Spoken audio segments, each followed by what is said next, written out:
conte parents admis aujourd'hui. Il y a bien longtemps de cela, dans ce pays, il y avait bien sûr des hommes, mais il y avait aussi des ogres. Oui, ces mangeurs de gros gibier et de petits enfants. Et s'il y avait des ogres, eh bien forcément, il y avait aussi des ogresses. Et parmi ces ogresses, il y avait Bilouba. Bilouba, c'était une beauté. Oui, enfin, une beauté à la mode des ogres. C'est-à-dire que c'était une grande ogresse, costaude comme un footballeur américain avec ses protections. Vous voyez, hein? Bon. Et puis elle avait une tignasse noire très épaisse et incoiffable, des petits yeux noirs aussi, et une grande bouche très rouge avec dedans des dents très blanches et très pointues. Bref, donc, Bilouba était une beauté d'ogresse. Et puis elle avait un atout supplémentaire. Elle faisait un délicieux vin de myrtille.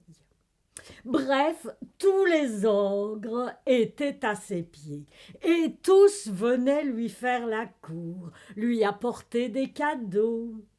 Ah, cher Bilouba, voyez, je vous apporte ce gilet en peau d'ours.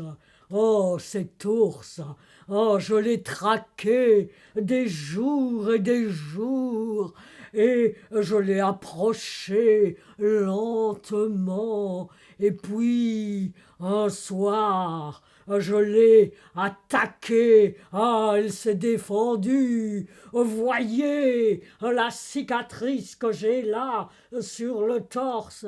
Admirez au passage mon torse d'athlète. Mais ah, j'ai pu en venir à bout et je... Ah oui, oui, mon cher, reprenez donc ce gilet et laissez-moi, je vous prie, laissez-moi. Et c'était toujours comme ça. Les ogres, ils ennuyaient Bilouba avec leurs discours et leurs récits de chasse, et leurs cadeaux ne lui plaisaient jamais. Et bien sûr, elle ne voulait en épouser aucun. Un jour, c'est le tour de Koulibiac, bel ogre blond, jovial et courtois, de venir faire sa cour à Bilouba. Lui aussi offre des cadeaux et puis commence à parler de ses chasses. Et il se fait chasser, comme tous les autres. Oh, oh, oh, oh, oh, Bilouba a bâillé 6 fois. Oh, elle s'ennuie. Mais que faire? Il faudrait trouver un cadeau qui l'amuse. Mais quoi trouve... Tiens, qu'est-ce que j'entends? De la musique? Et Koulibiac suit le son, traverse un bosquet d'arbres et au bord d'une prairie, sous un buisson de noisetiers, il y a Sébastien, un petit berger. Pour tromper son ennui en gardant ses moutons, il joue de la flûte. Hop, hop, hop! En 3 bonds, Koulibiac est devant Sébastien.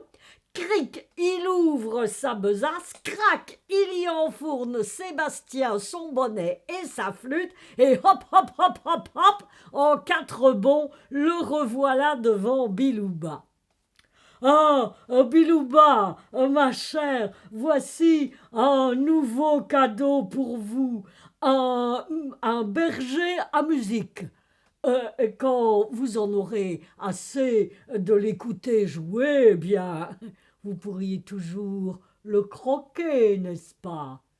Et crac, Coulibiac renverse sa besace, Sébastien tombe, son bonnet, sa flûte. Allez, joue! Sébastien se relève, prend sa flûte, regarde Bilouba, regarde Coulibiac, porte la flûte à sa bouche, mais il tremble de tous ses membres et il ne tire de sa flûte que des sons discordants. Bilouba regarde Sébastien, puis regarde Coulibiac. Oh! Oh! Oh! Oh! Remporte ça! Ah, quel cadeau, vraiment! Ah, allez! Ah, allez, va-t'en et ne revenez jamais! Le pauvre Coulibiac prend Sébastien sous le bras et s'en va.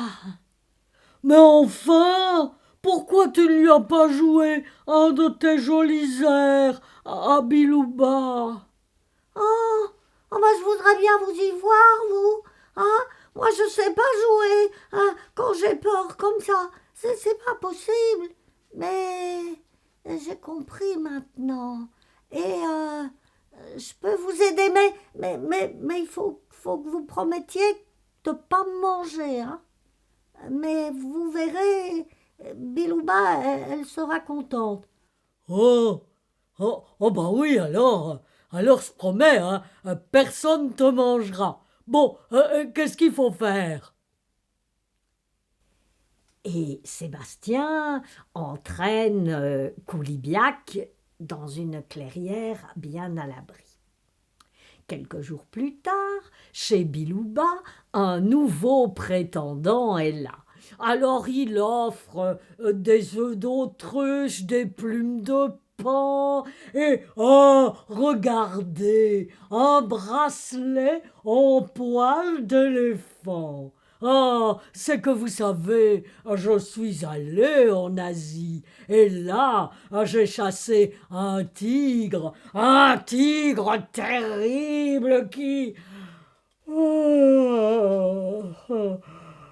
Hein? Ah, qu'est-ce que j'entends? Ah, de la musique? Et Bilouba plante là son visiteur et s'en va vers l'endroit d'où elle entend venir la musique. Elle arrive à l'entrée d'une clairière, il y a un écriteau, et l'écriteau dit « Mini-bal de Coulibiac, entrée libre, on ne croque pas le musicien ». Et dans le fond de la clairière, il y a Sébastien qui joue de la flûte et Coulibiac qui chante, ma foi, d'une fort belle voix. Mais quand il aperçoit Bilouba, il fait un signe à Sébastien et Sébastien entame une danse endiablée. Coulibiac entraîne Bilouba dans la danse et elle danse et elle danse et encore et encore et elle rit et pas une fois elle ne bâille. Quelques autres ogres, entendant la musique, se sont joints à la fête et à la fin... T'es sûr qu'on peut pas manger le musicien, même un tout petit bout? Mais Coulibiac se met entre eux et Sébastien et roule des yeux si terribles que les ogres s'en vont. Soit. Quelques semaines plus tard, on célèbre le mariage de Coulibiac et Bilouba. Et un grand bal est organisé. Il y a 12 bergers musiciens. Tous les ogres et ogresses du canton sont invités. Tous dansent et tous les ogres se pressent pour prendre des leçons de danse. Et pas un seul musicien ne fut mangé, parce que C'est chez les ogres comme chez les hommes. On ne mange pas son professeur. Avis à tous les enfants présents. À bientôt.